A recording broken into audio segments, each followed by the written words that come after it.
Okay, so this is Keoni Uncharted. We're a couple of friends tell the vastly of anime. If you think this is the crew for you, set sail with us each week. I'm Jakia. I'm Keoni. Justin. And in the news. Keoni, what's the news? Oh, in recent news, wait, I got it. R.I.P. Tatsuya Nagamine, 1971 to 2025. This man did not live a long life. He was one of the editors, behind editorial director for One Piece, for like the Wano arc specifically, and he passed away. He was not only the editor for One Piece Wano Saga, but he was also a director behind the Dragon Ball Super movie Broly. Now, here's what's interesting. I believe that Wano was one of the most beautiful arcs, and this goes back to what I was talking about in our last podcast. Yeah. Which we'll have probably a link in the description, where Oda told one of his producers, prepare to die for One Piece. And it looks like One Piece has claimed a victim again. Oh I want to say again because I would say I'm like, we don't know. We're going to say One Piece has claimed its first victim, but oh my God, I'm highly suspect that this is again. That's a shame. I might have to do a little investigation. I think so. That's why it was brought to the chat, to the pod. But that's crazy. That's crazy. Some investigative work, huh? Some investigative journalism. Maybe a little bit of investigative journalism. Yeah, look into it. But ultimately, I would claim this as one body for One Piece. Well, okay. I would say, all right, well, rest in peace to him, and our condolences to his family and loved ones, besides just saying One Piece claimed another one. So, One Piece, one body. I mean... That's crazy. Okay. we will steer the ship forward. Hopefully his family are fans of One Piece. That way they know his legacy? His legacy continues. I mean, One Piece is the biggest anime in the world, and anime is created in Japan, and this man is Japanese. Now, under the assumption that his family also lives in Japan, I would assume they know about One Piece, or at least proud that he has a legacy in a very high media project. 26 years, 27 years, you know. There you go. Now, with that being said... That's the news. You don't have any other news? I got none. So that's all you had to say was like, Kia, you had news and you had none. You made it sound like you had news. You had none. All right, well, since you didn't, start us off. Okay. I don't even know what page is. What is it? Mother is a spirit. Dad's a hero, mom's a spirit. Dad's a hero? Yeah. Oh, here it is. Dad's a spirit. Dad's a hero, mom's a spirit. Yeah. I'm a reincarnated. But actually, if you watch it, technically everyone's a spirit. I mean, it's true. She is a spirit. Dad's a half spirit. The daughter's also a half spirit. But they can all live in the spirit world, get down with the spirits. They can be in the spirit world. You know, I'm gonna say they're all spirits. At least, because, you know, we got 250%. You know, if you're half black, you don't say you're not black. Right. I'm mixed, so I'm just claim that right now. Right. I was like, I'm not going to claim that statement. That's all I'm saying. I'm going to let y'all start on this. What do you mean? This is one of your shows. Okay, well, fine. Because if I start my note, then it's over. No, it's not. No. You should go ahead and start your note. I mean, you acted like you got 2 votes. Exactly. No, I mean my notes are over. Okay. Which is fine. That way y'all can comment on the notes. Yeah, comment on your notes because we want you to show us how it's done. Oh, okay. So this show is literally done to me. Okay, that's crazy. So I'm gonna the only way to understand this is to dive in the deep, sadistic, ridiculous mind that is Justin. Oh my God. Okay? Sadistic. You just claim that about yourself? Are we about to hear an essay? No, it's only a paragraph. It's a paragraph. And I mean, the last sentence is all you need, but just to Let's start with the last sentence and then start the paragraph. Ooh, I love it. That's crazy. I mean, but that's how I check to If see if I'm she read a book or not. goes to this wedding, I'm literally done. That's the last sentence. What? And now we bring it back full circle. Okay. As we know, episode starts off, Alberto is saved by Ellen. He's back. Yeah. We find out he was also saved by the father. He's just getting saved all the time. By Lord. I think we need to start with a little context. Alberto is their butler. Shouldn't they know the context? They should, yeah, because we discussed it episodes 4 through 6. But, you know, Alberto's such a forgettable guy. Like, when I heard his name again, I was like, who's Alberto? Who's Alberto again? I was watching it. Okay, Alberto is the servant. No, let's not. Don't even explain. I didn't forget. We know who this man is. He's a menace to society. Well, I'm also going to say he's not a menace to society. He is. I'm going to also bring it up also because he's been reinstated. Yeah, and he shouldn't have kept his job. He shouldn't have been saved. He's been saved by too many people. Yes, like he kind of was caught being a rat, and they forgave him anyways. Well, no, whatchamacallit was like. Roval was like, I don't trust you. And I was like, good, someone needs to say it. But I wouldn't have employed him. You know what? It's too close to... I'm not going to say what should have happened during that war. But... That he should have got impaled instead? So because of this individual, our father, Lord Bravo, who's the hero's father, saved them and at the cost of his own life during the war that we were sent out to. And then Ellen saved him, technically, by burning up the letter immediately without reading it. And I'm already kind of whatever. And then the whole episode was starting to annoy me. First of all, we're playing hide and seek with Paw Paw. It's great. Had a good time. Okay, so first of all, Ellen gets introduced to her family, as she should. She meets her grandma. She does it. Bravo is dead. Her real Pawpaw is dead. So the butler automatically becomes Pawpaw. Do we?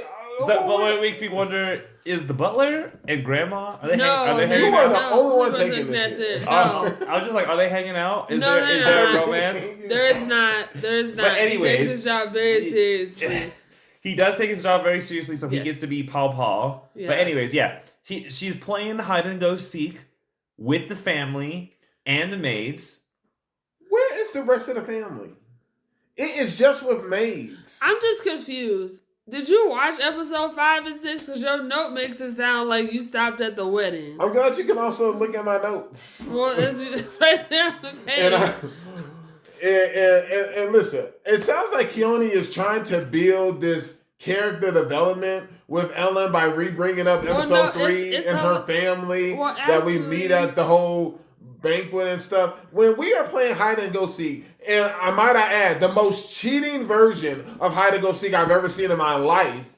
It is only so now you a hide and go seek expert? I know the rules. It is the only... There's no family here until the dad wants to help out because the grandma, she ain't involved. Pawpaw ain't related to us, so it is us going after maids. That's terrible. Okay? Shameful. It's the truth. That's so sad. And then, I had all types of questions. Okay. Brother, how you pronounce this? Saval, all of a sudden, he's real hesitant to want to bring his new woman and child here. We're like, is she really even his new woman? If he's like, he was married technically, but also had a family on the side.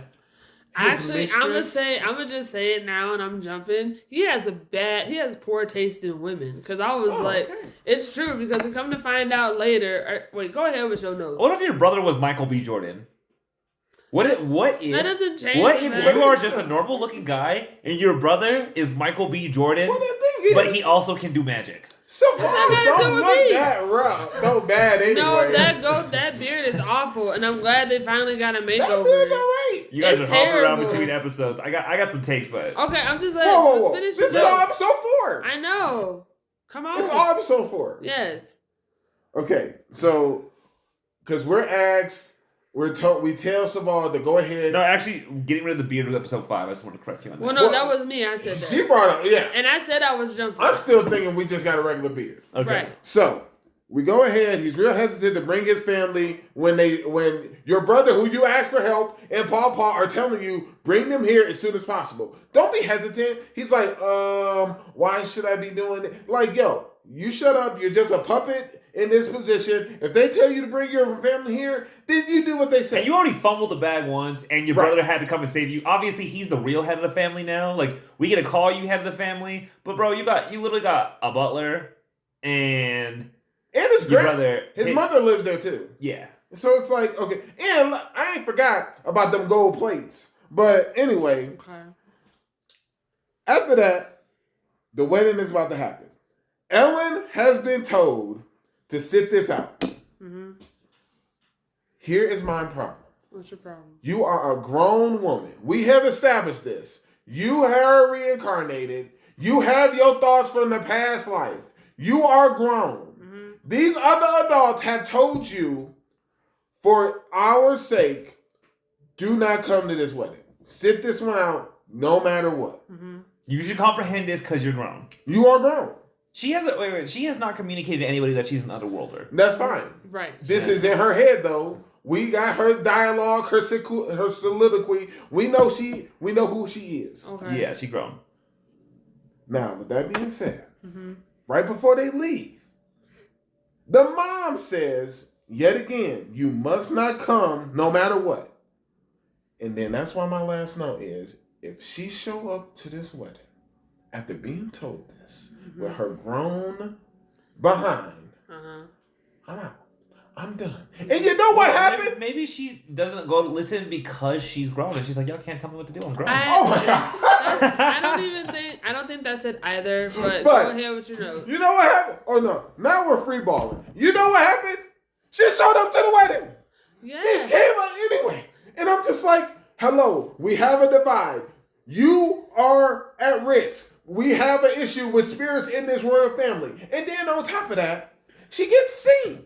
But, okay, so this is crazy. Because you're, like, everything you said was true, but you missed out very important context. The reason why she came to the wedding was because, and this goes back to my statement before, his brother Savell has a poor taste in women because, like, yes, his hesitation came from the fact of, like, every woman that comes across his brother immediately falls in love.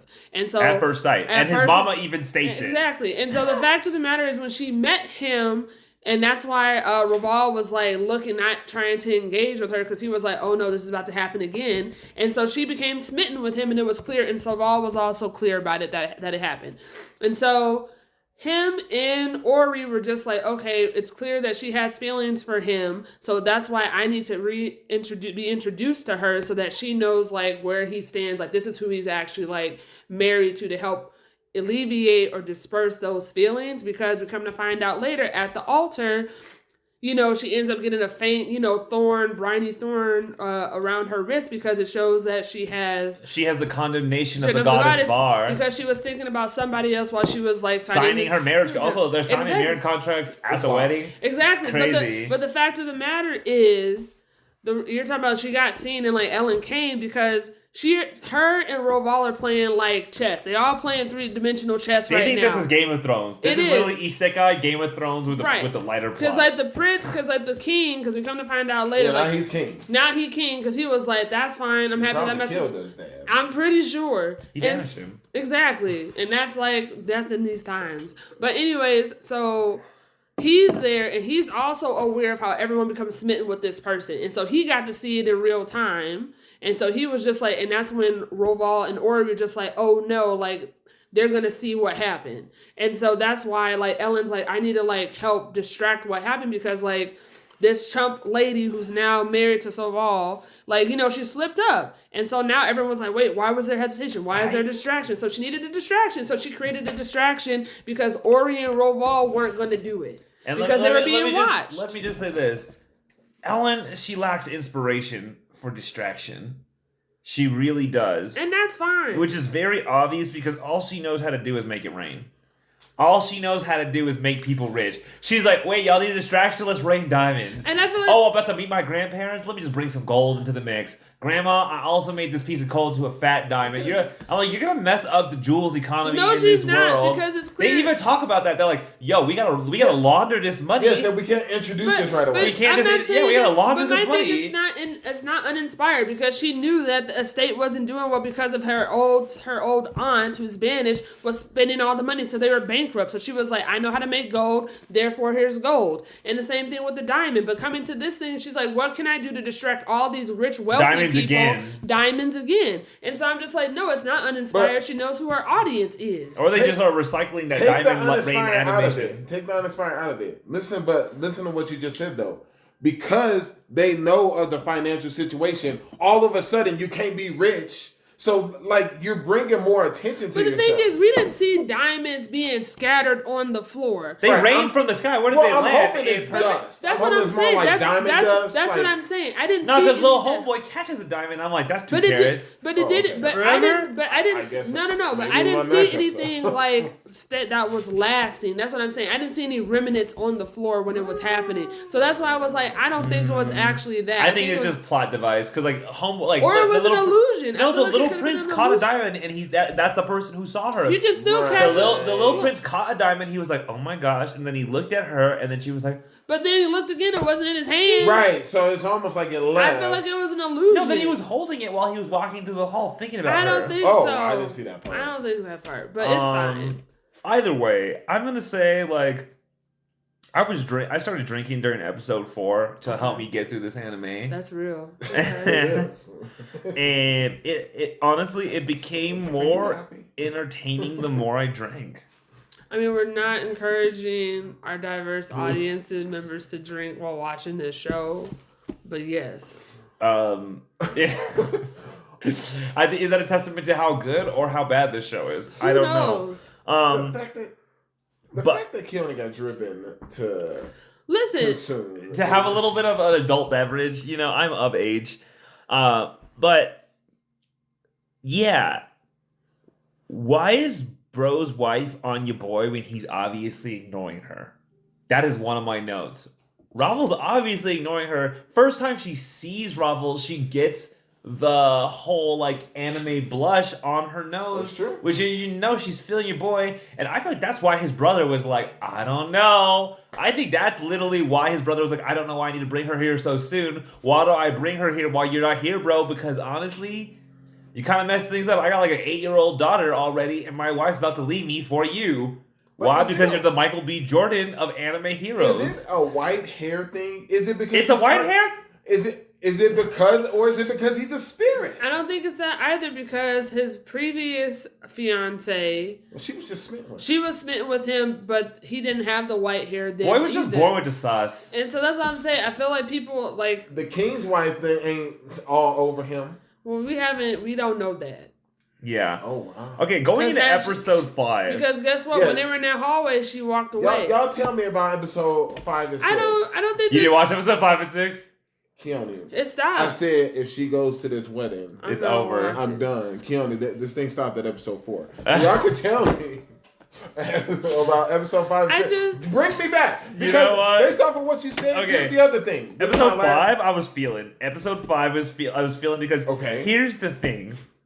I'm gonna start because I had to rewatch episode 3 because I was like, what is the context? And I have notes. Okay. First, Ellen, she needs to stop making people rich. Okay. She needs to stop spending that. She needs to stop alchemizing bankroll. Stop that. Stop alchemizing bankroll. She also has a big head. She also has a big head, which is not a plus point. Body shaming. Wow. Anyways, she literally is not like her dad is like, okay, I need some distance from the family. Obviously, my bro's lying on me. Her in episode 4, I think the mom pulls up on the new wife. What's the new wife's name? Who knows? She's not important. She's not important, but the new his brother Sawbell's new wife. Ori pulls up and she's like, I know you have a thing for my man. It's not okay. Obviously, you just got condemned by the spirits because you lied at the altar. I'm gonna hide this for you, not because I'm with you and like we're family or anything like that, but because to stop you from embarrassing us any further. Then, homeboy's like, I need to take some space. Essentially, like, not Bravel, But Ravel is like, Right. I need to take some space for the family. You know, my daughter pulled up to the wedding. We know she pulled up. Who else makes it rain diamonds? Right. Literally, we told you not to pull up. You made it rain diamonds. Way to be inconspicuous, Ellen. I mean, but at least they were just like, she did this and she was able to distract them. So it wasn't like she got in trouble. So they're just like, well, she's the one. Like, it needed to happen. And like the king said, see, son, this is a family blessed by the gods or the spirits. And yeah, but obviously, that was just lip. You know that was just lip. Did that? The mom. Okay, the so Ellen comes and she gives a really messed up speech and essentially explains she explains all the politics behind what's going on to Sawbell's wife. Oh my gosh. She pulls up, she like tells her. Sawbell's wife what's up, and she's like, do you not understand that the royal family is trying to leverage us because we are favored by the spirits to get access back to the spirits, even though they're cursed and they don't realize why they're cursed? And like pretty much all of us think that the royal family's ops because they can't even remember why they were cursed by the spirits. She goes on to explain how, like, pretty much all the political stuff that's been going on with respect to the butler, with respect to the old wife, with respect to how the new wife plays it. And she's like, essentially, she boils it down to, you've become another political weakness for us. And now you put my father in a position where we actually do have to report to the castle because he has the leverage of having the tea on you that you essentially were thinking of somebody else at the altar, which would then cause rumors to be spread. And even though, like, your mark's hidden, we all know you have it. And then the grandma jumps in and she says that, I know that most women fall in love with Ravel from, like, at first sight. And even though you did, why couldn't you just focus on Savel for the wedding when you're about to have this good life? Yeah, because then their wife was like, because, like, Ellen was like, why did you tell Savel? Because that was the condition. Like, Ravel in episode 4 told the wife not to tell Savel that essentially she had feelings for Ravel. Yeah, and same thing with Ori, because Ori's like, I'm gonna hide this for you so that no one else can see it but you can't tell him that we did this. And so she decided, what does she do? She immediately tells him, and that's when Ellen's like, you shouldn't have did that. And then Oreo, that's her name, she was like, well, if I love him so much, I should be honest. And that's when the mom jumped in and be all like, no, you should have, like, if you loved him so much, then you shouldn't have said anything. You should have hid it from him, because, like, who's gonna love you back when you love their brother? Right. And now everyone knows it. And you can tell he don't want to touch her after. He doesn't even want to look at her. Because then it comes down later, because he was like, the brother Saba was like, Ellen, I'm sorry that I had to have an 8-year-old say this. And I was like, yeah, you just have bad taste, like poor taste in people. And then, because like Ellen basically warned her, she was like, if you mess up again, she said, me and my mom are going to be the ones that are going to handle you and dispose of you. Not my dad, not Savel. It's going to be us. And she's like, you are forewarned, and this is your moment. And it was true. And honestly, poor girl, because like, she feels the way she feels. She didn't even do anything. She got in trouble for thinking the wrong thoughts. She literally got in trouble for thinking the wrong thoughts. She did. But I don't know. I don't have much sympathy for her. But anyway. Why would you have sympathy for her? I don't have sympathy for her because, like, she was acting like she did not understand what Ellen was, like, laying it down plain. Because she kept getting an attitude with Ellen. She was like, just say it plain. And she's like, I am. She was like, at the end of the day, she was like, you would be the person that whose life will be lost because, like, the king will kill you because, like, if we leave and my father decides not to come here anymore, we're the reason why there's balance amongst the kingdoms. But because of you and your thoughts, like, the king will go out of his way to, like, take you out. Just to bring the dad back. Just to back. bring him back. And so she didn't. So she was like, because of your selfishness, you just put your life in danger. It's not even her selfishness, it's her thoughts. Yeah. Honestly, she should have just been more, like, honestly, she had the ultimate challenge, which was, like, she needed to come into this situation with all these powerful people and be mindful. And she's, like, comes from essentially a peasant upbringing. It's true. So she was not ready for the Game of Thrones smoke like that. B, she kind of bad, so I feel like if she kind of threw it at Ravel, he would be really hard for him to say no, but he also has to say, he's like, I can't even afford to be tempted, and Ori's watching at all times. At all times. She literally, like, what if you were married and you knew your wife was watching you from, like, a little glass of water at all times? I mean, I feel like he's committed, and then we said that he's a simp, but it's fine. She's better, but, like, you know, like, I'm just gonna put it like this. If we're going to just use human nature, most people have affairs with individuals who are less attractive than their partner. They're giving a temptation. Yeah, temptation's bad. See, my thing was this. When I first was seeing it, I understand what and that was episode 5, because in episode 6, it got crazy. First of all, I hate to break it to you, it sounds like you guys must have been describing episode 5 because I know for a fact episode 4 ending scene was that peeping Tom seeing her, and then it was like there was no balcony between them. I was even peeping Tom. What It was peeping not Tom? open. Well, I mean, about the prince. the kid looking at the girl. She was just right there. It's whatever. But they anyway. were like almost like They're Romeo having a and Sistine Juliet. Chapel moment. Yeah. It's not a peeping Tom. It's more like he saw her creating a diversion and he fell in love with her, even though I But think he he's didn't know- 11 and she's 8. No, she's 12. He's 12 and she's 8, and the younger brother is 9. Because we come to find, so he ends up introducing them, and no, it happens because they end up going to the castle, Roval and Ellen, and they confront the king. Well, But here's then- my problem. Well, no, here's the thing, because we came to find out the king wasn't the one who spread the rumor. It was the queen. Okay. And we never engaged with her. That It was is crazy. all fine and well. That was crazy. When she sees his whole royal family, she says that there's black evil mist around all of them, right? Yes. And from the So that father means on even the down. kids. Well, that's Yes. well, they explained that in episode 6. Essentially, the Okay. entire family is cursed So what she's because they seeing did is a some. curse. Well, yeah, because they did some messed up stuff to like try to get the power of the Because we spirits. found out what they did. We got the Yeah. we found Bottom out. line, I vote drop. Oh, nice. Okay. Okay, it's totally fine. I'm gonna keep watching it. No, I'm it was cool. It was a cool little joint, but I had to drink to enjoy it. I did not have to drink to enjoy it. I thought it was good. I think it had the right amount of like cute hijinks moments with like the hide and go seek thing. I was like, oh, this is nice. We're getting this moment out the way now, because right after that we had some very serious moments following. So I was like, it's totally fine. I like a cute anime, but the animation was a little bit too mid to me, and the characters. Ellen, I'm sorry, I keep interrupting. No, you. it's fine. Go ahead. We're dropping the show. I don't have anything No, else to say about it. keep. It's all good. We're gonna drop it. I'm gonna keep watching it, and I might even keep watching it. I just don't even know if it's worth discussing. It's fine. It's just that, in my older age, I just can't be making time for mid animation unless the plot is a hitter.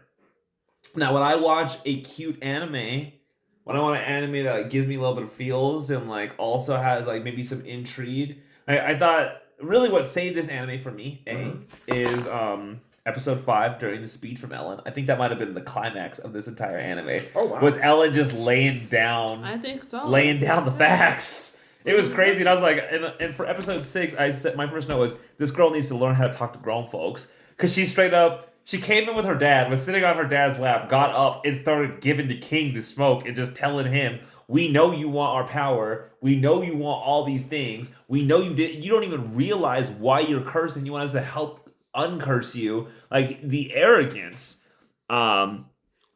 I bet she would be smacked if she grew up in the black community talking to adults like this. I mean, I don't think so. I don't think so, in particular with the king moment, because But the king should have slapped him. Well, no, I think this king has been very plotting and conniving the whole time, which is why I was totally fine with the way she spoke to him, because no, it's fine. Just black kids could never get away. A little black kid could never get away with talking to a grown folk like that. Absolutely not. But I was like, that's not what this is. But I was just like, that was crazy. But I feel like it's fine. We're totally dropping it. And Also, I have one more note. Okay.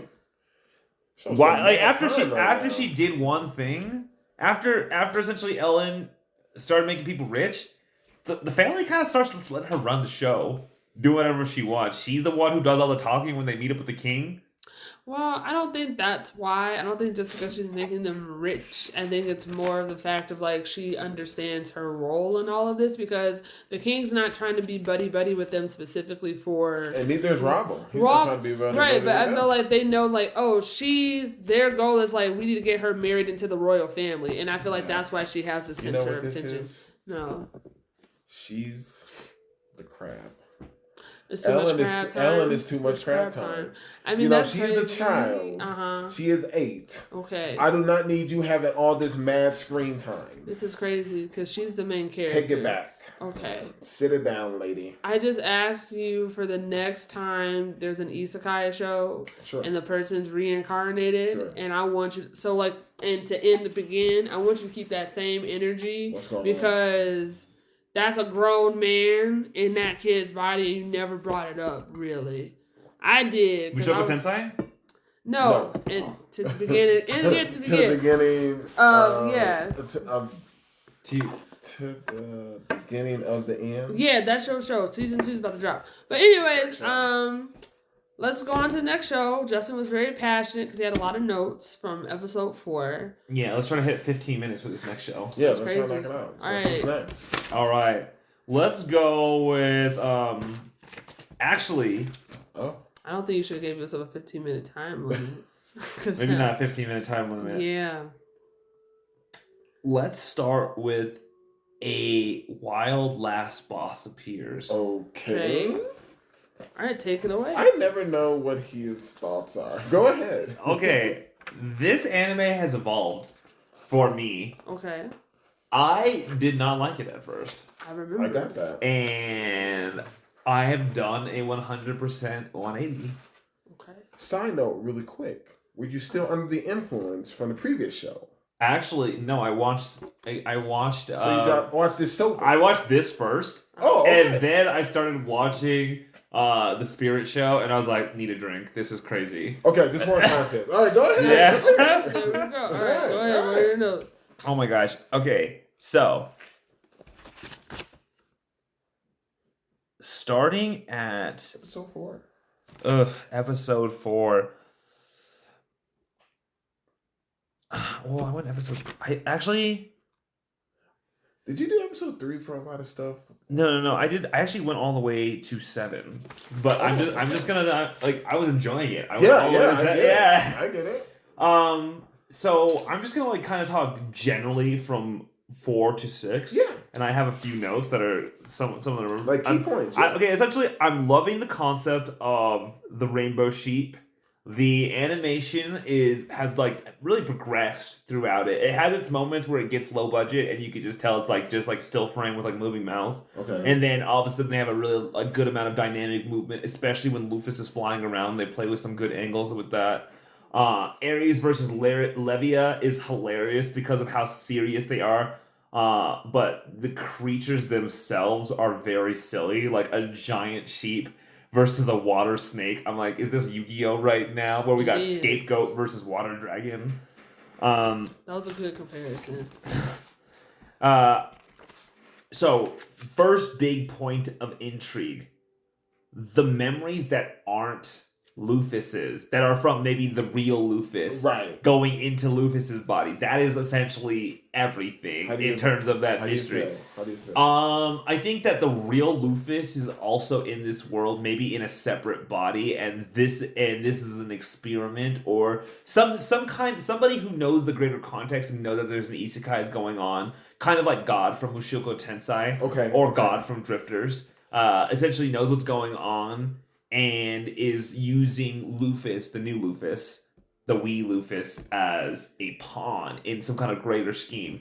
Now, we have 2 very powerful entities at play. We have the 7 heroes and we have the 12 stars. Yeah, right. All right, so we know the 12 stars could never be a player, but one of the 7 heroes could be a player. You don't give the 7 luminaries any power in this power struggle. The 7 luminaries, which are... Okay, I guess the 7 luminaries are the third faction. Okay. So we have, the 12 stars, which are going to essentially be the powerful... if you would think about this as in terms of OverLord, because I still feel like this show is trying to be OverLord. Okay. You would think of them as the members of Nazarick. You really have to... We're going to have to just... one of these aftercourse is going to be OverLord, because... everything is Overlord to you. You also say every isekai that has game dynamics and is darker than your average, and that has a darker side to it. You call Gacha watered down Overlord too. Yeah, it's also essentially has video game mechanics where it has levels and stats and all this stuff. That's what you and then it also has some dark stuff going on, betrayal, death, blood, gore, all that stuff. And then it has a mastermind who has been. This guy, essentially, he's not isekai, but he might as well have been isekai, with his power and whatnot. But you have, a main character who then forms a kingdom or a faction of very powerful people who all simp for him. That was whatchamacallit last season. Where he was the darkness, we're building the kingdom. He was, because he was bedridden. And whenever the people saw him, he was just the embodiment of darkness. You know what I'm talking about. Oh, yeah. Literally. The apocalypse of same idea. Morgoth. Yes. Yes. Oh, beginning and end? That's a great show. I don't know. Yes. I'm just saying that. Do you have notes about that RV? Oh, yes. I want to An RV golem, dude. The RV golem was sick. I love the RV golem. Kia, you were talking about Apocalypse Bringer, Minora. World conquest starts with the civilization of ruin. All right. Yes. You said so. The RV golem is sick to you. Okay. The RV golem is the GOAT. What are you talking about? Justin is like, can't stand. We love the RV golem. I love the alchemize ability. I love the RV golem. I love how the alchemize ability gets used in such silly ways, and that the main characters getting a couple outfit changes. Because typically in an anime, a good outfit change. You don't like. Let's speak about One Piece for a second. We change everything. Luffy got the drip. He get a new outfit every season. As it should be. We're We're in new locations. Yeah. Makes sense. Yeah. So. I like how they can make golems be different stuff. I was like, okay, there's different types of golems. We're expanding the world of golems. But I made a little list about how this is similar to OverLord. Okay, go ahead. Okay, yeah. So the 12 stars are essentially the same as the Master of the Labyrinth. And then the Mafal's Tower is essentially the same as Nazarick. And then also, literally, Lord, oh god, why am I forgetting? Lufus is essentially the same as Ainzel Gon, like super all powerful. And then you also have a super powered maid in the form of Libra, which is essentially the same as the super powered maid in He has several maids, so who are you about to compare her to? Pretty much all of those. She's like the combination of Pandora's actor. Do you know Pandora's actor? Oh yeah. It's like Pandora's actor mixed with the maid because she's part robot and Pandora's actor is essentially part robot. Yeah, so just a couple similarities. I love a hot spring episode. I like how he's like, I'm a dude in a woman's body right now, and I'm still not trying to be perverted. So. Let's not do that. And then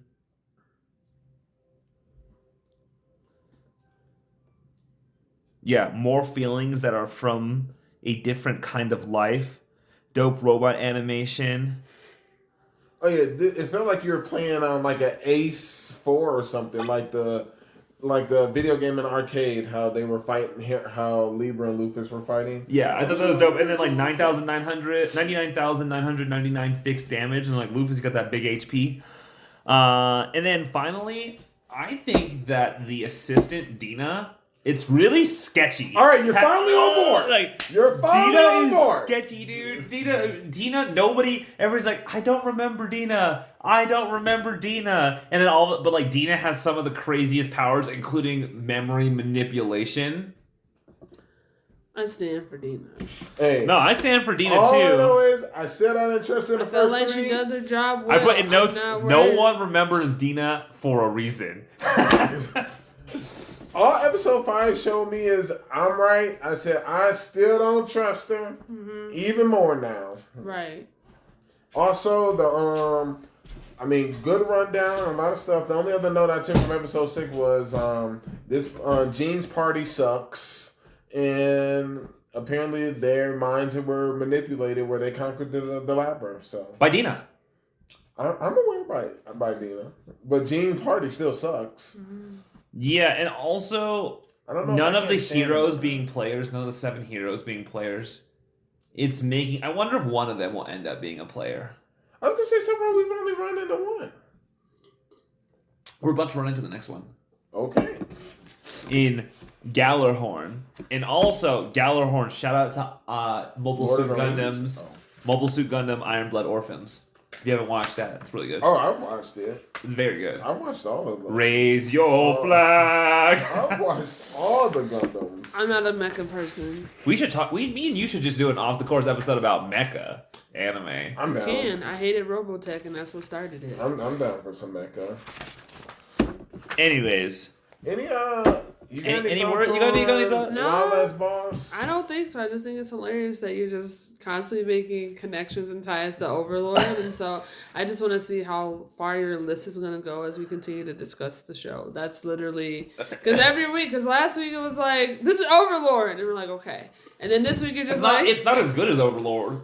OverLord's very good. I guess my question to you is like, do you only like this show because it's like OverLord vibes? Right, and that's my question. I mean, it doesn't even have OverLord. OverLord's way darker than this show. Well, I was just a curiosity. I feel like this show is a 6 out of 10 to me. Okay. It just has good aspects, like specifically the memory, the memories that are not Lufus's but are Lufus's. I think that is probably like the most interesting aspect, as well as, because it's just basically a plug and play. Like, oh, I'm trying to reassemble my army so we can, if Dina isn't bring the world back, like bring the humans back to a good state. But it doesn't really matter, because why does anybody care? Like, and also, what happened in the 200-year kind of like time skip, that's kind of interesting, like the history of that, because there's one other aspect.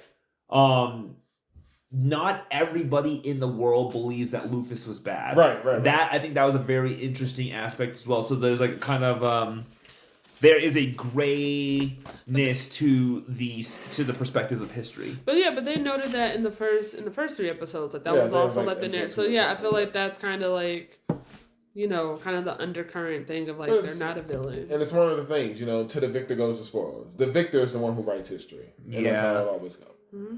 All right, Keith, next show. What A Gatherer's Adventure? Sure. Wait, before we do that, so we're still watching Wild Boss Appears, right? Are we committed? I think we're committed. Okay, I'm just checking. Are you committed? I'm committed to watching it. I'm only watching to see what this Dastardly Dina really is. Yeah, I want to see what's with Dastardly. I do not see them landing the bird. I see them fumbling the end of this and it just being terrible. What if Dina is the real Lufus? That would be hard. That'll bring some stuff around. That would. I don't know if it would bring it around, but that would be hilarious. Well, I mean, she knows the whereabouts of all. Yeah, Dina knows too much. She's done her job. She's done her job in the time when no one was. Also, Dina, I don't remember what Dina's level is. Do you guys remember Dina's level? Is she 1,000? Is she level 1,000? No, I don't recall. I don't recall it either. Did we see? Because Dina's extremely powerful. I know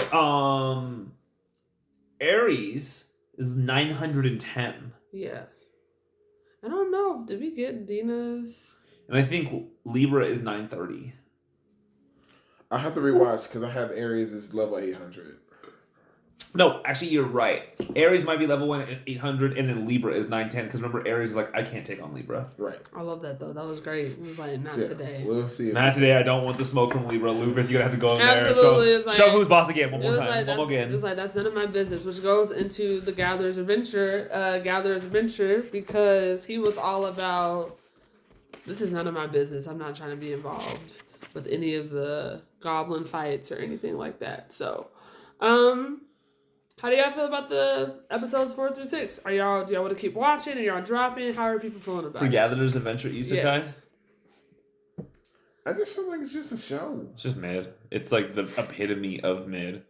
That's why I was kind of down to like, it's good for what it is. Like when you're watching it's not. It's mid for what it is. Well, I mean, I don't think it's mid for what it is, because it's literally like a Gatherer's Adventure. Like he's very clear about what he's doing. This is what I'm doing. He was like, I'm not here to fight. And even when he was at the guild, the guy was like, here to gather stuff. Because he was like, all right, everyone D'ing up. He was like, cool, I'm F on purpose. I'm staying F so I can just focus on these gathering things. And then the guild master was like, hey, you're coming too. And he was like, I thought this was none of my business. I feel like Campfire Cooking in Another World is a better version of Gatherer's Adventure Isekai. I feel like they're two different things. I feel like I feel like they're doing the exact I don't same think thing. so. I think they are doing very similar things. Like, even though Homeboy is Campfire Cooking, he is gathering quite a bit of stuff. He is getting loot as an adventurer, while this person is like a herbalist. He is purposely. But it's not even like he gets. It's only like we get into the. It's not like it's Apothecary Diaries where we're like getting into the deep.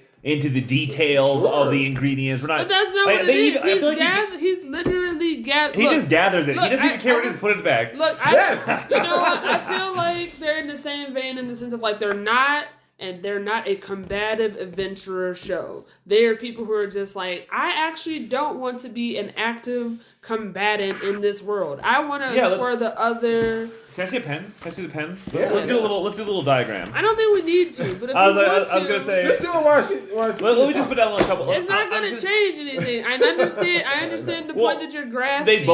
They both have like interdimensional bags. That's every show. Yeah. That's every They're isekai both show. isekais. They both have dragon familiars. They both fight mostly Just using recently. they both fight mostly using their powerful familiars. The only real difference is that Homeboy from Gatherer's Adventure Isekai actually has his own power, right? Whereas Campfire Cooking guy is like essentially like my familiars do all the heavy lifting.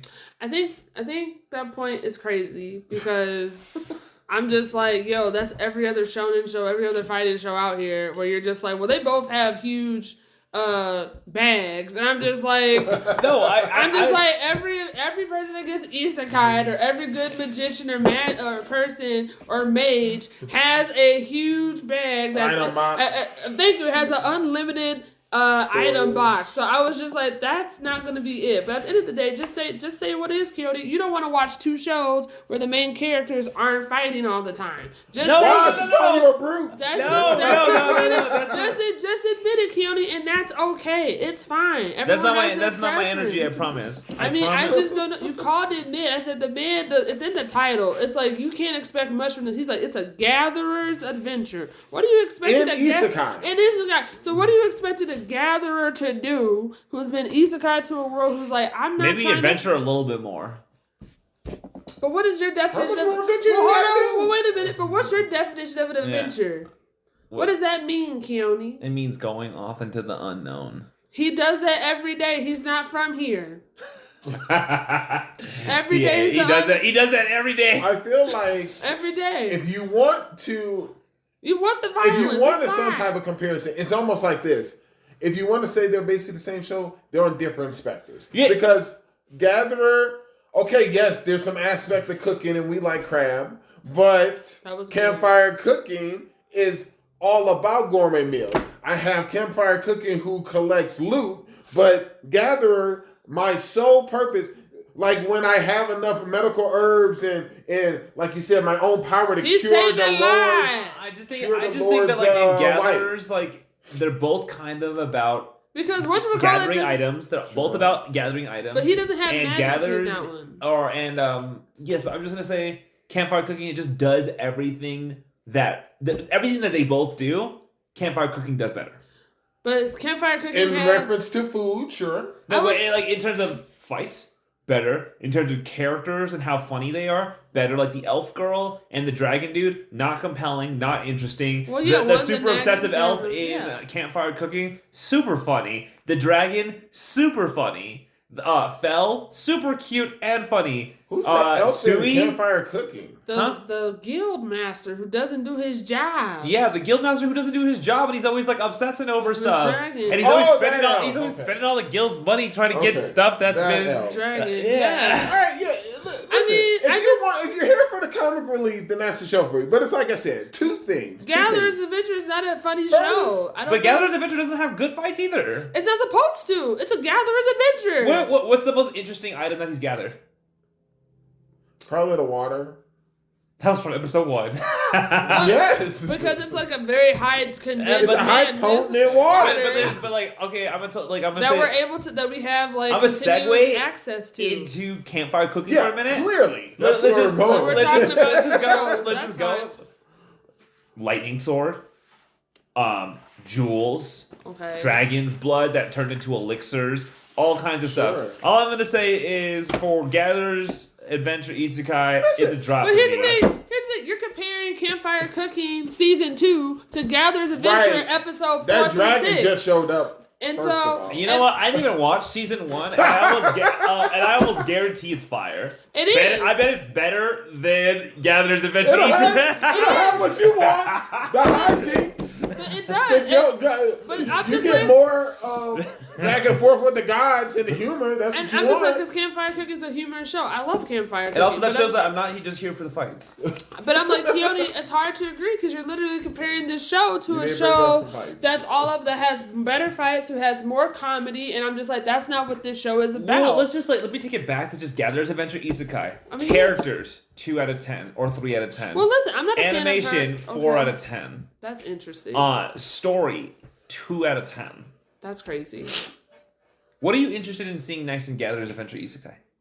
I'm literally invested in the fact that, oh my gosh, I'm able to see an isekai that is not focused on me being like the strongest person in the guild. I'm actually okay with like the fact with isekais that we're finally starting to expand on what does it mean for someone to be isekai to a world. You don't have to automatically become like this like swordsman adventurer. But he is overpowered. Well, wait, no, here's the thing. But it's like he's actively choosing a different path than what we're normally seeing in these isekais, and I'm like, and that's fine. And we don't get that. I agree. And he's like, no, there are fights, and he's just like, I don't want to be involved, but then I'm having to be involved. But what does it mean for me as a gatherer who's not trying to come off as like this very combative, like offensive character? And I'm like, and that's fine. And then we come to see that there's more, that we're learning more about him and his abilities, to the fact of like in Campfire Cooking, he's not healing the sick. He's not healing the sick. That ain't true if you've been watching. He's not healing the sick. Like, he's healed, like, you know, someone who's, like, you know, this one father, because, like, his son died. Like, we're having to deal with more complex issues where he's like, okay, I'm going to do the right thing and actually, like, go to this person's family and let them know that they actually died and stuff, right? And then he's like, I'm going to heal this person.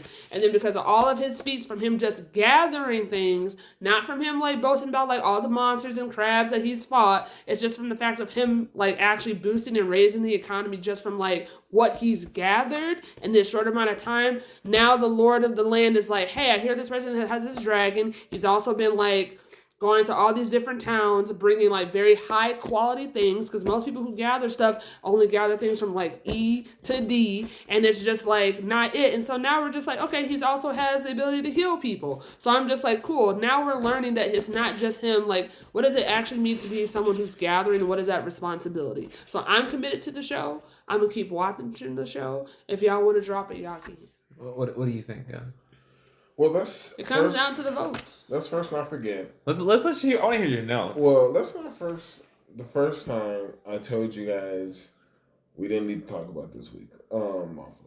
It's a show. It is what it is. It's a show. It's a show. Yeah, because like, and again, when I think, and Kia, I don't want to put words in your mouth. When I say it's good for what it is, if you want to see a show where a guy is going around collecting stuff, there is a cute, adorable mascot-like character that people will fawn over. B is the GOAT. And B is the GOAT. And then hijinks or stuff or issues take place and happen, then here you go. It's something for you to just watch weekly, and it fills that void. But I feel like the question is this: we were talking about this is an anime podcast, and like this is the lineup for fall. So like, at what point what are we really talking about? Like, if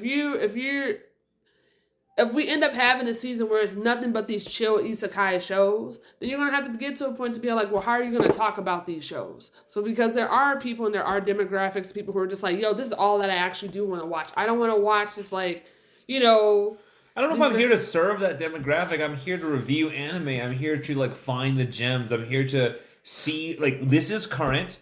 I've taken the commitment to evaluate the current season. The current season, and like some current seasons are absolutely fire all over the land. The forest is burning down, and sometimes you got very weak seasons. You got a weak season, right. Or you got a mid-season where it's like, okay, it's rice with a little bit of salt on it. I mean, look, we had 2 years where like summer was trash, and we still committed to. And at that time, I always thought summer was good, but I would never. But the votes in the actual sales and commitment would say otherwise. And you know what? It doesn't really matter. Like we're sailing the seas of anime. We're trying to understand. Like Luffy doesn't go somewhere because someone told him to. He's like, let's go here because I'm feeling it. And it's fine if you're not feeling this show, but I'm just like, I don't want us to get to the point where it's like, okay, there's no shows because I'm just like, yeah, we already know we're going to talk about Gacha. We already know we're going to talk about One Piece. We already know that we're going to talk about so I'm just like, at the end of the day, I'm just like, we're going to get to the point where we're trimming the fat, and it's like, okay, out of the fall season, out of like 30 to 40 something shows, we decided that we dropped all of them except for 2, and then just continue to talk about continuing shows of like the ones that I mentioned. The only thing I would say, and I'm just saying, like, we can still drop this show, but I'm just also bringing it to your attention. Like Keoni even told me on the phone with like, Dad's a hero, Mom's a spirit. You're just like, oh, it's gotten better. Right. And then you're like, it got better, like whether it's like episode 5 or whatever, but now it's just like you still want to drop the show. So I'm just like, at what point? My thing is this: the only, and I don't want to say it is, combative towards you is this. It can be. You normally are. And all I gotta say is this: I don't want to be. It's fine. Here we are at half the season point. It's true. We've gotten to episode 6. Mm-hmm. We are here, and then don't forget. You said, what is this for? Well, at the end of the season, what do? We rank all the anime. So one could also say, yes, in the next 2 sessions where we get together on the current season, it's almost like you're making your way to the final countdown. You've made your way to the last one who are above the fight. We have gone ahead and reviewed all these said shows. We have given our takes and as people listen, if that's for them, they will continue to watch it and go from there. Absolutely. But at the end of it all, yes, after 2 more currents, if Gacha might be the only thing standing toe-to-toe with One Piece, then it becomes clear how high Gacha is. As we have our bringing back our what's the word I'm looking for, the in-betweens. As we bring back our standalone episodes of other stuff, then other anime are getting deep dive and it has nothing to do with One Piece, Gacha, Bleach. Oh yeah, is Bleach going on right now? It's about to start back up. Oh, we got to talk about that. Well, no, we always got to talk about Bleach. We'll talk about the long-standing, for good or bad. And Bleach has fumbled the bag quite a bit. I would say in the last 1,000-year arc, it fumbled the bag, and I'm still gonna say it before. And I'll die on this hill. I'll die on the hill. But the fact that we got rid, and I'll say it again. That's right, because you weren't here. They fumbled the bag majorly when we got rid of the first Kenpachi. Like the fact that we actually found out who Unohana? Right, when we first. That's manga true. No, I'm just, and that's fine if it's manga true, but it still doesn't change. It still doesn't change the fact that it's like in this time when they actually needed to have all the strongest people for this fight. Don't tell me that you're going to sacrifice one of the strongest people that you have to make one person strong. And I'm just like, well, we knew that there are multiple people who are trash. That she is like one of her is at least good of like 8 of those people on the field. And the fact that the matter is that they didn't understand that is a problem because like we still don't have Aizen all the way with us right now in this. I think she was suicidal, low key. I don't think all these years. She wanted to die by battle. And honestly, she was living. She like got to live her dream. Anyways, we are getting off topic. It is getting off topic. We talk about. But I will don't die against Wahaba, okay? Be of use to us. Exactly, but that's what I was gonna say. Wahaba. Yohaba. But anyways, but that's what Waha? Yeah. Yes. And that's and I'll even close on your point with her. I'm just like, if even she was like ready to die, I was like, go to the main man. Not from this man in this secluded place where no one knows and where like, he's the last one coming out. And then it's just like, well, where's our healing person? And I'm tired of Chaz. All right. Anyway. Okay. You mean Chaz or Baz? Oh. I mean Chaz. Oh, wow. Bazby? No. Chaz. The human. Chaz. Oh, Chad. That's what Chaz. You said Chaz. C-H-A. I said C-H-A-D. Oh, I knew what you I think you said C-H-A-Z-Z. I just knew who you meant. You said Chaz. Did you hear Chaz? I just know that he's had a long-standing hatred of Chaz. I kind of like to call him Sato. I was thinking of saying that because I was like, oh, you're a manga guy. So I was thinking of saying Sato, but I was like, no, you know what? This dude is Chad. And that's it. Anyways, okay, so we talked about Gathering. We talked about Campfire Cooking. Yeah, Campfire. We didn't talk about Campfire Cooking. No, we did. No, we did. I got you, Kia. That's fine. Here's Campfire Cooking. Shout out to Campfire Cooking. Episode 5. We went to a floor boss who's S rank. wow, defeated before the intro. And also that intro is not that great. That's my note for episode 5. And then the best part of it is I put, them steak sandwiches look fire. I'm like, at this point, am I watching Campfire Cooking and I want to try some of the recipes? Like, is this what you want? Is this what you want? I do. It's so cute. It's so funny. I like all the characters. They can do the same thing every episode where they basically did. Yeah, they had their like homeboy makes the meals. All the familiars are like, I'm hungry. Someone else gets to eat. Hey, kid, you'll enjoy this. We meet Daryl and Iris after both of them running from an orc. Dang, that kid has an item box. You know, what are we doing? Daryl and Iris are small children, and I want to put this out there. The main character of Campfire Cooking heals their mom. Well, technically, Sui does, but... Right. So, you know what? Anyway, and then offerings. Where are the offerings? He forgot the offer. No, I want the gods to curse him. I want the gods to curse him one good time. They're not. But anyways... They ain't gonna do it. You got the leverage. They're not gonna do it. Anyways, we all stand for Campfire Cooking. It's a great show. It sounds like Justin doesn't stand for it. No, Justin loves Campfire. I think Campfire Cooking is a great show. Listen, all I'm saying is I can watch it. Mm-hmm. Is it substantial for like the body of work that is anime? Is it like, because like, okay, there's the current anime where it's just like what's currently on, and then there are the bodies of work that like push anime forward as a medium. No, I agree. I feel like they're doing phenomenal work and continuing the legacy of expanding on slimes with Sui in itself. Yeah.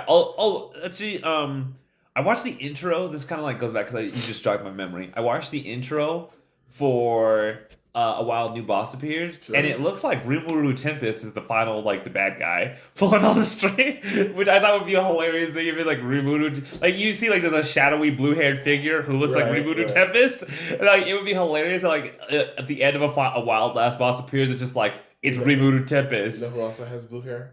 Dina. Dastardly Dina. Oh, my gosh! I'm shook. So you also don't want to get tricked by intros. That's you. I mean, that's fine. But anyways, next show. Let's see here. Are we gonna save Gachikudo, One Piece for the end, pretty much? Because like, sure, we can. Those are the most fire shows. Those are the better choices. We're doing pretty good. We're almost done, basically. Oh, you say so? No, it is. I mean, with the we only have like 3 after. This one, Sonata. we only have 3. Yeah, we only have 3 of the shows to talk about. So yeah, Sonda. Yeah, go ahead. You like Sonda so much? I dropped it. Oh, really? You finally came on board. Okay.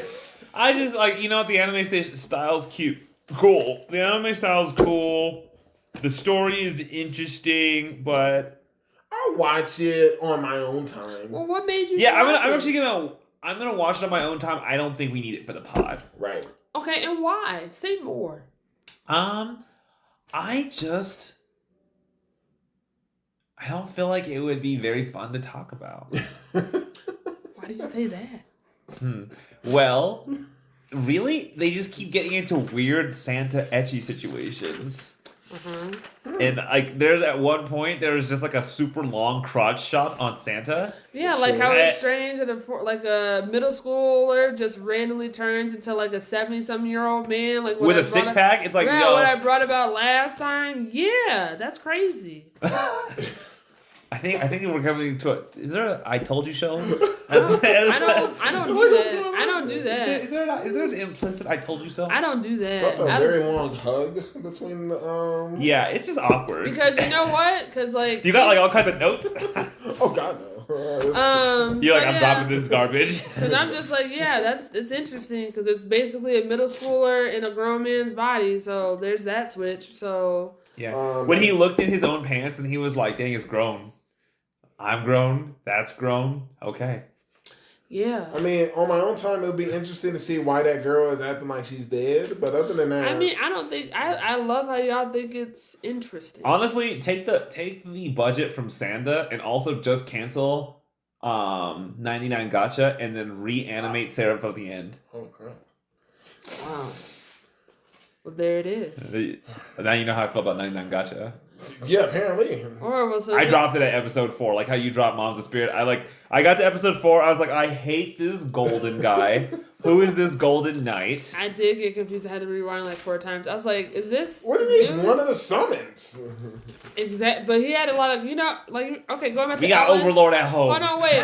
Sorry. Like the fact you're like, oh, Ellen was crab time, too much crab time. Sure. I was like, immediately, who is this person? There's too much of this screen time, and I have no idea who this is. That was kind of told who it is, but that I can also, well, I'm just which saying is interesting for him. Yeah. Because if anything, it gives more of what he wants. Well, I'm just saying, it made me. I had to replay it because I was like, wait. I was like, what is the last episode? It's literally what happened in Overlord. I don't want Overlord again. And also, you can't do what they did in Overlord. Here's the reason that Isekai as a genre. Let's just take a step back. Okay. Isekai as a genre. It's a challenging genre because it is so easy to fall in the pit holes of tropes. Right? Okay. It's essentially easy to be tropey. It's hard to be fresh. It's hard to do things that are compelling and create a compelling narrative with an isekai, depending on where you set it. Like, if it's in a magical world or if it's in a technological world. It'd be kind of funny if you saw someone, I think they've done this, a show where, they isekai, essentially, a magical person into our world. Mm-hmm. I'm pretty sure they've done that. Yeah, actually, the devil is a part-timer. That was the devil is a part. I was literally about to say that. I was like, devil's a part-timer. I don't even think they called that isekai back then. They were just like, oh, this is a fun idea. Anyways, what you need is essentially a very cool political plot, or you need very good world building, and you need breakneck pace to keep me interested. The time I was reincarnated as a slime, Overlord. 99 Gacha, you might think the pace is great, but the pace is all it's got. None of the characters are good. Okay, so we have the pace. Got it. It has the pace. It has nothing else. You said you started episode 4. We find out they also destroyed his hometown. The revenge continues. Yeah, no, actually, maybe I got to episode 5, and I was just like, this is such garbage. Yeah, they destroyed his whole town. The revenge continues. I'm like, who cares, though? I mean... And, his parents, his parents are dead, but, I think they never found his siblings' bodies. Right. So, oh, now I'm going to go find my siblings. Well, no, this is my question. I was like, did we send money? Because that was my concern last time. I was like, hey, did we send money back to our family? Yeah. Also, this guy thinks he's MF Doom with the mask. I did have that. He thinks he's... I'm going to have a picture of it. I hate masks. This reminds me of Shangri-La where he didn't take off the mask. That worked my nerves. But also, calling himself Dark is hilarious. I mean... How? Because his name is Light. Okay, then. So calling himself Dark is just you ever fall into a puddle of trope? And then, you're, choking on trope out of your mouth. Spy Family is full of tropes, right? Yeah, but it's actually cute and has good animation, unlike that show. There's no satisfying this guy. I mean, there is. I'm just it's very simple. Have a good story or have charismatic characters. You don't even have to have a good story. You can have charismatic characters and good animation, or you can have a good story and charismatic characters and bad animation. Actually, because there are seasons of Slime that are maybe not so great, but they have charismatic characters and they have a good story going on. Sure. I mean, I'm going to keep watching this show because I'm actually committed to see what is his true thing. I was going to say that the pacing went way off track of what you were thinking. Right, it is. And so that's why I'm just I want to... revenge every episode. It's not. And I was really... I feel like if they actually did revenge every episode, I feel like this would have been one of the top shows for the season. Because it's this straight to the point. Trash. I think it was super funny when the assassin girl kissed his feet to kind of declare her loyalty to him. Yes. And she had the anime blush right here, and she was really liking it. She was really into it. So I think that was kind of a nod to this generation's proclivities. I think I'm starting to understand a lot of your anime-ness. And it makes, I think I know what, you like Jobless. Jobless Reincarnation? Yep. Oh, no. Jobless Reincarnation is exquisitely done. The animation, the internal dialogue, let's be real. Any of the isekais we watched this season, none of them had as good of animation as Jobless. Gotcha. Okay. Do you disagree with that? I'm not. No, you need to take. You need to stand. You need to say something. Listen. You need to stand somewhere. Stand for something. Someone who stands for nothing falls for anything. only thing you're wanting me to talk about how it looks. That's what you are. Anime is a visual medium. Okay. Yes, it's greatly done. Got it. It looks better. Yeah. Okay. It looks better than One Piece. What's your point? It does not look better than One Piece. Yes, it does. You think it looks better than One Piece? There's a reason why they decided to go ahead and remember when since you're manga, when they went ahead and took a break from how the animation was looking, people were angry, up in arms about it, and then they changed, and then they wanted to take time to go ahead and bring it back. Oh, from Ashuka Tensei? Yeah. Or for One Piece? For One Piece. Oh, yeah. But like One Piece, I'm talking about like, I guess like you'd have to tell me when in One Piece, because one thing I love about One Piece is the inconsistency of the animation. Actually, it changes a lot. Like think about it, the anime's been going along. Like literally, One Piece has evolved as animation techniques have evolved. I agree. So, and I kind of love that about it. I was actually watching the other day, episode East Blue. Poor K. One of my friends was like, I want to get into One Piece, but it's intimidating. And I was like, I think you can watch episode East Blue to start. Okay. And actually, episode East Blue looked good. I was surprised. Well, where are they watching it off of? They're going to watch it on Crunchyroll. Okay. Why, does episode East Blue have like different subtitles depending on which? Well, I mean, they redid it on Netflix, right? They redid it on Netflix, and I think Crunchyroll still has some of the original thing, but I think they're about to get rid of it. Yeah, I mean the new animation for East Blue makes it look pretty good. But anyways, One Piece and Dressrosa did not look good. Did you think so? I mean, but I feel like now we're pivoting because I appreciate One Piece because of its art style, and I agree. I understand, like, as an artist, like when you get better technology and when your skills improve, like there's a desire to be like, I want to go back and redo characters because you're just like, you want to make sure like your true intention is like the thing. But I also appreciate the grittiness of the earlier One Piece shows because I appreciate that, but I also still feel like even with the new animation update, I still feel like Oda is one of the few shows, even though people can say what they want about the women characters and their physiques, he's actually one of the only shows, One Piece is one of the only shows where they actually have a diverse cast of like body types, facial types, different expressions across different. No, it's true. Across I'm just like 12 feet is also considered a normal height. That's what I like about One Piece. I'm like, yeah, and so that's what I mean. There's a true like diversity in terms of like representation of people from different like heights, sizes, like facial expressions and everything. So that's one of the other reasons why I feel like One Piece is like GOAT of all time, because like even though like they have the different types of like styles, like he still has a consistency what his aesthetic is. Yeah, it's like, and so and I feel like that adds to the overall story of One Piece and what we're doing. 100%. Luffy is 5'9", Kizaru is like 7 feet tall. Blackbeard is like, or Whitebeard is like 12 feet tall, and honestly, they all look like they make sense in that world. I think that, you know what we don't realize in One Piece, they got extra tall ceilings. And that's why everybody's able to kind of like... go in all places. Yeah. They got extra tall ceilings. But they don't have extra tall doorways. Because there's several times where they have to crouch down and come into places. That's a true statement. But so going back to Gacha, level 999, 9.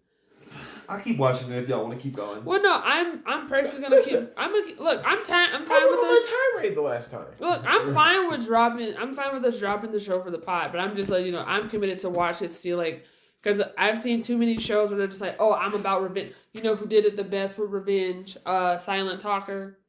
He does revenge. He does revenge in Notorious Talker. He does he does revenge well in real time. I wonder if you like their pacing. I think I would like. I heard about like he had this skill that like nobody that was actually the strongest, but nobody thought it was. And it was like the talker. I feel like that's probably one of the best shows I think of recent. And the animation is pretty good. Yeah, of recent seasons where like he does revenge, but it's like most consistent. Yeah, that's a really good show. But I'm committed to see how this person, even though it's a little hard, I'm excited to see like how are you going to actually carry out your revenge, because I feel like it's very quickly he's becoming like sidetracked, and so. I'm just like, how much more do you need to be in order to execute your revenge to these said people? Because at the end of the day, it's just like, are we actually just going after the 7 or 6 people? Or are you trying to take it to the next level, or you're trying to, this is do the other grand things? scheme of things. Right, so that's why I don't know. So I'm gonna see. I'm gonna keep watching it and see, but I'm okay with us dropping it for the pod. I don't think we are. Like you, what's your vote? First of all, do not forget. Okay, while you guys were editing, I had the tirade saying how you don't deserve this show. Okay, so you did say that. Do not forget that. Okay, so with that being said, I stand even more firmly. You do not deserve this show, okay? So it will continue to get watched once. I'm gonna watch it. No. You don't deserve to. I'm gonna continue to hate watch it. I'm gonna watch it for the hate, and I will rip into every episode. I will pick out every trope. I will pick out every single frame where it's just literally a picture with the mouths moving. And every fight where they just have like a blue background that's going and then someone's swinging. Right. That is why I will drop it so that its purest and honor is protected from a savage. We've already. Now you understand. Now you understand. I am a savage. Yo, I'm a swordsman. No, yes, a brute. We have already come to this conclusion. We know what you're here for, OverLord. I mean, I cannot wait till I argue with you in OverLord. You're not gonna like some of these takes. We should all rewatch OverLord and then discuss that. Has that kind of time. That's fine. But anyways, in the movies, how does because there's 3 shows left. Well, actually, no, there's 4 shows. My bad. Oh, okay. Because how does that work with editing? Because I know we're at quite a time frame. Well, no, I feel like we're almost done. We're doing really well. Yeah, okay. Yeah, Justin. Normally, I'll edit this part out, but it's fine. But normally, our episodes are between like of recent. They've been like an hour and 45 minutes to like 2 hours. But regardless of what happens, I can still split it up the audio where it's like we can do like half and half. Okay. You can do a part 1, part 2. Is there any chance you can pause this? Okay. Call your brother. Let me see what's going on. Ready? 1, 2, 3, pause. I'm pausing now. All right. So Gacha. Wait, we're talking about Gacha now? Well, no. Well, I'm just saying we're wrapping up, so we're dropping it. 99.9. No, I need a vote because if you guys vote to keep 999, he wants to keep it pure. He doesn't want you tainting it with your notes. With my hate. Listen. He's not gonna stand for another Attack on Titan. You know what I'm gonna do? What are you gonna do? I'm gonna go ahead and this show is not gonna be the cause of someone developing a drinking habit. Okay? This show. No, that is dad's a hero, mom's a spirit. Right. That was, yeah. Alcohol could not make 9999 Gacha better. You're right. It's already great. So the problem is, I'm just gonna go ahead instead of me having to pause and write pages and pages of notes because it's so great. Lil, I want to hear all your notes because like maybe I'm not seeing it. I don't think he wants to waste his time. That's what it sounds like. It's 1 page for just 5 and 6, and then over a third for 4. You're not ready. Let me hear about 4. Let's hear 4. See, I knew we weren't done. Let's hear 4. Oh my god. Wait. So, we start off with Lights. Put his sunglasses on. As he should, because the character name is Light. He's blinding him. Light's hometown. Fake MF Doom. Was destroyed while in the abyss. His siblings' bodies never found. We are accompanied and escorted by Gold and Nemu. Classic. I point out classics. Light will register at the guild to move up in the ranks. That's what happens in tons of shows. Yes. When they go to adventure guilds. That is a bad thing. That's called a trope. It is called a trope. Yes, I understand. But that's what you wanted from Gatherer's Adventure. You wanted him to not be F rank anymore. No, I didn't care about him being F rank. I'm okay with being You wanted him to explore. You wanted him to go into the unknown. I wanted him to do something I couldn't predict. In order to do that, he has to go That's up really what I wanted. You know what? For the record, take your glasses off. I wanted him to do something. Take your glasses off. It'll show your eyes to the people. I wanted him to do something I couldn't predict. I wanted him to have depth. I wanted him to not be planar, i.e. flat. That's crazy, because he's not a flat character. But go ahead with your notes. What do you mean? All he is a nice guy. We haven't even seen him do anything bad. So in order for someone to have roundness, to have dynamics, to be multifaceted, they have to have more than two emotions, which is like you don't know him. Adventure or oh my gosh, the homies are in trouble, gotta go save them. That's not true. He had many moments. He had doubt, he had skepticism, he had all the things. But you know what? It's fine. Because like we said, we're learning who you are and what it is you love in shows. And Justin, go ahead and tell us. Idol Gold only has 2 emotions. Idol Gold has no emotions. Oh Anytime he even gets emotional, the magic just turns that off. Yeah, exactly. He heartless, like Future. First of all, it is not like he wants it to happen. So first of all, when he has Name another anime that has that go on, where a character has emotions and then their body actually naturally suppresses them because it's because of the ability he chose. Don't give me that. Don't give me that. What do you? Give you those facts? Don't give you those facts? Yeah. So tell me where all the other emotions are. You just brought up this guy only has 2 emotions. Give me the Idol Gold emotions. 0 emotions, only execution, which is actually interesting. So that intrigues you. 0 is more interesting than 2, but 6 and 0 are about equivalent. I know. I have to break down the mathematical formulas for you. Carry on. Or you don't have to. We're going back to level 999 Gacha. Yeah, they know. They 9999. No, they got it. They're aware. They got it. They're aware. We go by the moniker Lord Dark now. We rent out an entire top floor. Okay. And we go ahead and we see some hooded people. Clearly elves. They wear hoods. That's what, I guess, is that also a trope? I mean, well, most tropes are like ruffians are wearing hoods or suspicious. Yeah, okay. They're trying to hide their identities because they're going to be significant characters. Yeah, well, elves are hiding their identity because they're not welcome in these parts. And then we meet Kaito, who has the blood of the legendary hero, who is a maestro, and we were trying to figure out what is this maestro that we kept hearing all this stuff about. His level is only 1500. And then he's teaming up with a dark elf, and they're trying to go ahead and get stronger, but neither one of them trust each other because they're different races. But that's just at before. Give me F5. Give me F5. It just sets the table. Give me F5. Give me F5. You know what else? What else? Something you've yet to bring up on this pod, by the way, and I'm willing to challenge you on an episode that is just about it. Wing racism? What? Wing racism? No. This intro might be one of the better intros in this season, by the way. I don't know. It didn't have evil Rimuru Tempest.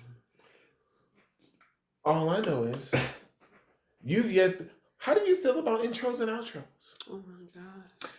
I like an artistic intro. I don't like an intro that's essentially like clips spoiling the entire season. But like, for example, One Piece, it does have that intro where it's essentially clips spoiling the entire season. Yeah, but they do it in an artistic way, so you don't really know the chronology. I mean the songs. Like, you are my friend! Yeah. Oh no! Okay. Have you seen any really good intros? I'm gonna save that for the anime awards. You don't like that one? No, it's not that. I'm gonna save it for the anime awards, but you know. All I know is I've re-listened to this intro. Okay. It goes in compared to all these other ones. Doesn't go in compared to the Parasite and the Maxim intro. You don't compare intro seasons. We're not doing that. Right. We're talking about this season. It's this season. Like if we were... Yeah, okay, here's the thing. That's the thing that you're not understanding about me. Okay. There is this season, but I am not comparing animes in this season just to themselves and to the other animes in the season. I'm comparing it to the body of work that I've experienced from anime. Which is anime. Yes, and that's why I'm saying, okay, if you have a good intro... That's chaos. That is chaos, but ultimately you gotta know where you stand. You gotta know where you stand. Like, will this show get watched again in the future generations? Okay. No. But will Parasite and the Maxim be watched again by the future generations? I'm not so sure. You gotta go reevaluate your priorities, my friend. You gotta go reevaluate yourself.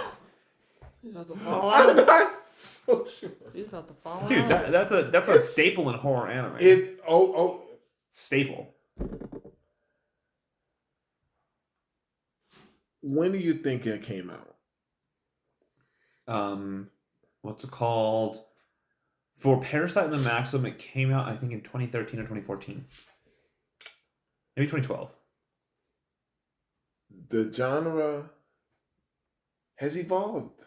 Okay, name a more significant horror anime. This is what I'm going to say. Because you said, when you went through your monologue, you're here for the diamonds in the rough. Mm-hmm. Okay? Shine bright like a diamond. Right. You have yet to watch Dark Gathering. And I hear everything you're saying. And you know what?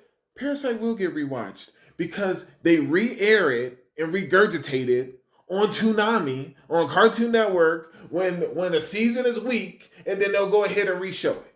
Okay? It's not like... Why? Because they need a hitter to bring the ratings back. No, because if that was the case, it's not like they can't touch real hitters. Who's a real hitter in the horror world? Besides Dark Gathering. I haven't watched Dark Gathering. I'll put that on my list. Put it on the list. Put it on the list and give us your feedback. Would you consider Drifter? Drifters is amazing. I know it is. It's incredible. I know it is.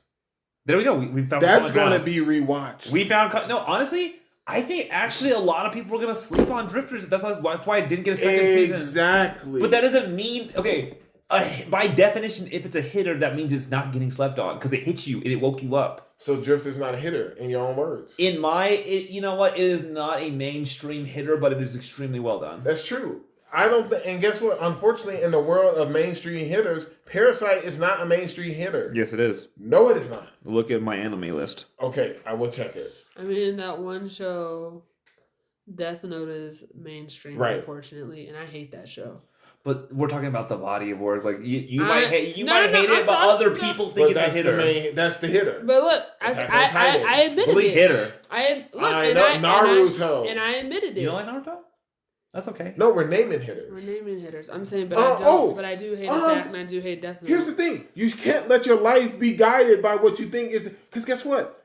In layman's world or layman's terms, Boruto is considered a hitter. No, it's not. It is by the young people. Then why it keeps getting the views, the attention, the merch like it is? Yeah, it's still riding on the coattails of Naruto. That's irrelevant. It's Boruto. It just activates the nostalgia button. Okay. And guess what? It's doing it for him. Yeah, and guess what one of the most watched fights from Boruto is? I wouldn't know. I've never watched it, and I don't plan on it. Naruto fighting. Yeah, because he's got a new transformation. Yeah, exactly. Naruto got a new transformation to Boruto, and then Boruto's hard again. Got him. That's just how it goes. Exactly. And what I'm trying to say is, it's just hitting the nostalgia button. It's just banging on the nostalgia button. I'm surprised you think Parasite is all this. Anyways, I mean, Parasite and the Maxim is a really good show. It's all right. It's pretty good. You will not predict the ending. That's fair. You will not predict the ending by watching it. I can tell you tons of shows you won't predict the endings. Well, I mean, we pretty much are predicting the ending of a wild new boss appears, which is pretty much we're gonna predict that Dina is the final. Oh, okay. We're putting that prediction out there right now that Dina is the final bad guy. I'm not saying that. I'm putting that prediction out there. I'm not saying that. But anyways, we've gotten very off topic, and the sense of the matter is Joshka 99999. Oh, can I hear about 5 and 6? Just like give me some notes from 5 and 6. I'm surprised you want to. I feel like now it's overkill. Like, are we even gonna watch? I don't think we're gonna. I mean, you might bring me back on. You might bring me back on. Will he? What's the sickest fight you've seen in that show? See, here we go. About to. Yeah, he's a bro. You're on episode. First of all, episode 5. We are giving, without reading the notes, we get one of your favorites. I think you're already involved in it. But we get information. We get what you loved that you brought up before. The whole power scaling. We understand abilities, powers. We start to understand the world because we've been in the abyss this whole time. We don't know what's going on. Mm-hmm. And then in episode 6, this elf that I never trusted to begin with we throw down with this guy. And you get the flashing lights, you get the swords, you get everything your bloodlust wants, okay? That's what happens in episode 6. And we get something else that you're, I don't want to say a fan of, but things you have pointed out in the past. We are terrified for the young girl because elves feel the human race is so beneath them. He has to come save her because he's about to... It's her pleasure. She should be honored that he's about to defile her because he's a... I'm not into... You just imply that I am into people being defiled in anime. That is not... That's not my cup of tea. No. All I'm saying is... He said it so quick. He said... This escalated so quick. He said it... You just saw that, though. I mean... This man brings Look, I tried to stop the notes. I was like, I feel like this is overkill, and y'all were like, I want to hear what's 5 and 6. This man wants people to be dropping money.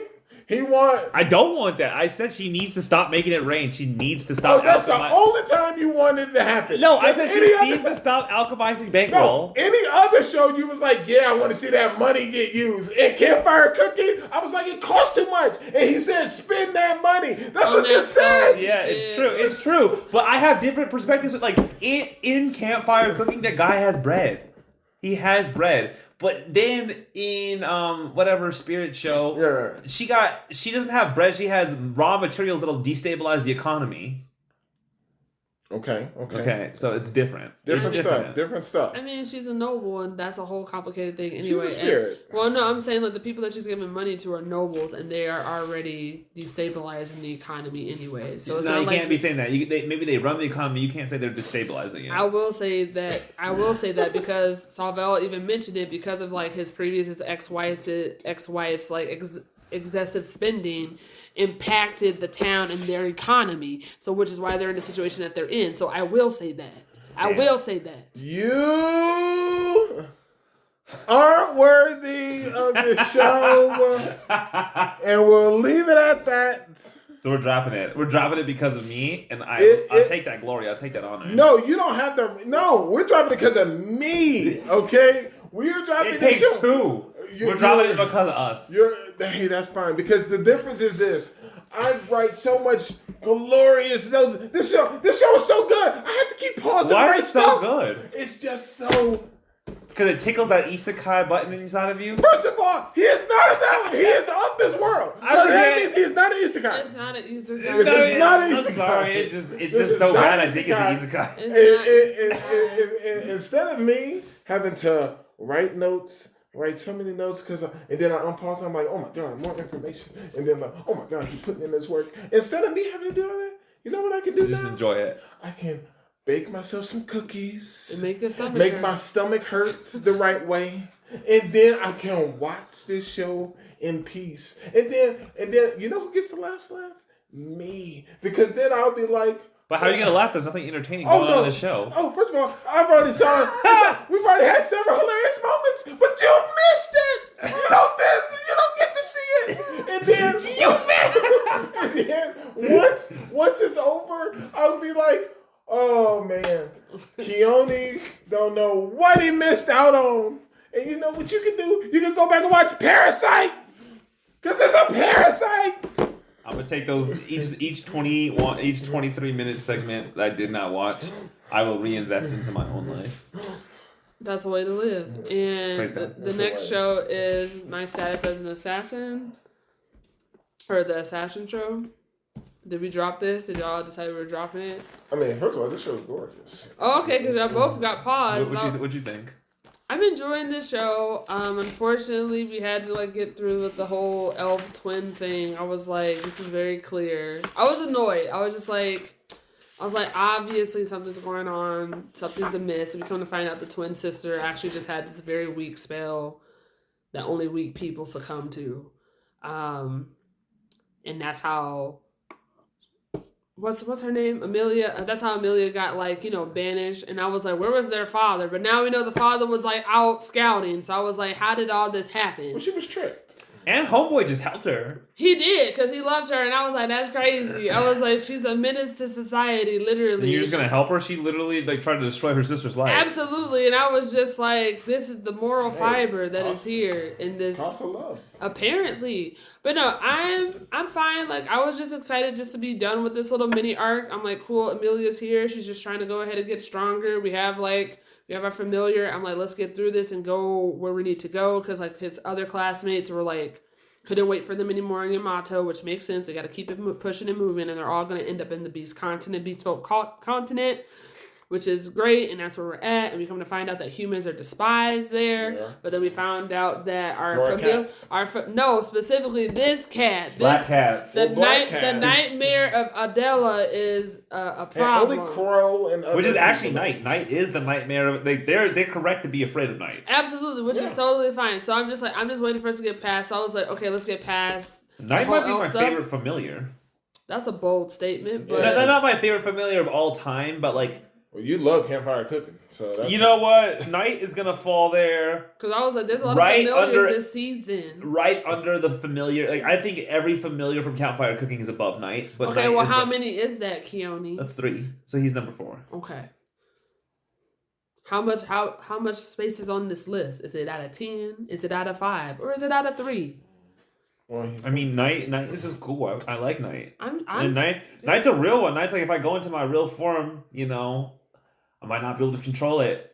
But Master just called out to my name, talk to me. Just talk to me while we do this. Are we all in agreement? Did Night hear the system talking to Akira at the beginning of episode 6 when he had used all his Shadow Man? Yeah, actually, because Night could hear it because he saw the system auto heal Akira. He saw the system do it, and I just figured, did he hear it because they are mentally linked? I think he did. Right. Okay. What do you think, Zakia? I just think I'm just ready for the next part.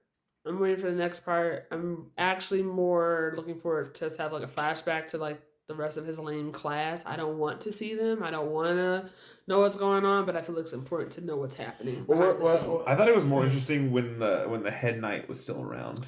I mean, I do too, but I think because we're at this point, we're at the halfway mark, and so my thing is yes, we've done enough where we've left that place, and I know, and so, but I'm also curious about hey, we can't forget that there were some very key players that brought us here, and I'm it's been too silent, and then the fact of the matter is we're learning from 2 different sides of the Demon Lord is interested in us.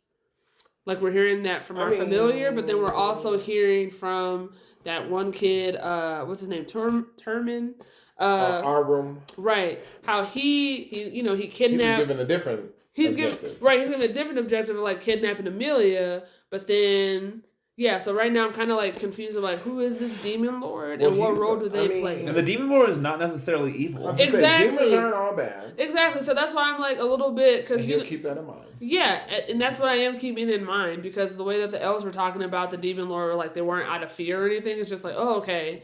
So that's why I'm there's more to this story. So I guess we're getting the power scaling that Keoni likes. Because... power scaling is important more in shonen. I think this it's whatever. Okay, got it. Okay. But yes, this 3rd grade demon. He's if anything, I don't know if he's considered ratchet, but he's been a problem. I'm gonna call him ratchet. I would say he's more of a nuisance. Yeah, because he's the one who convinced the sister Kilika. He's constantly been around. But that was crazy though. I feel she was only since she was He is a schemer. He is a schemer, but that was just crazy how. And now the 2nd grade demon shows up, and I think it's about the business is about to pick up, essentially. It's good. And Lord Graham can go in the book as far as I'm concerned. I mean, I'm fine with we can that. get more information, but we know he killed Crow's sister. He killed the town folk. He didn't have to kick her like that. He really didn't. He didn't have to do anything. He didn't do any of that. I mean, I'm okay. You have the both. I'm down. Keoni has the pen. I know. But, yeah. So you can put him in there. Add him to the book. We don't like him, no. Can't stand him, no. I was ready to put her sister in the book, but she healed now, so. Honestly, the dad, I can't stand him. He let this all go down. He did. He had the whole forget me thing. And I was like, he was like, actually, it's my fault. I was like, how you just got back from like scouting? And he was like, I made you forget. And I was like, everybody or just her? And I was like, that was weird. I thought that was like a weird. And then she was like ostracized because she like lost her memories, but everybody else didn't. Right. It was strange. And I was just like, that's okay. Like, obviously, you didn't think this one through. I don't think she did. And no, everyone... he hit the dad. Bad parenting. He didn't think that one through. Bad parenting. So. But yeah, hero without a class. I mean, not hero without a class. My status as an assassin. Mm-hmm. It's cool. It's cool. I really like the blacksmith guy. He seemed like he turned his sword into 2 swords. Yeah, Crow's sick. I mean, he's a good. He's gonna join the party. He is gonna be an interesting character. He's gonna be fun. He was in the previous heroes party. It'll make sense because like obviously this assassin guy is gonna be the new hero. No, we are not a hero. That is not our job. He might join them other kids. I mean, listen, I already said that when we first started talking about this show. I was like, he's probably the one that's the actual hero and not that sham.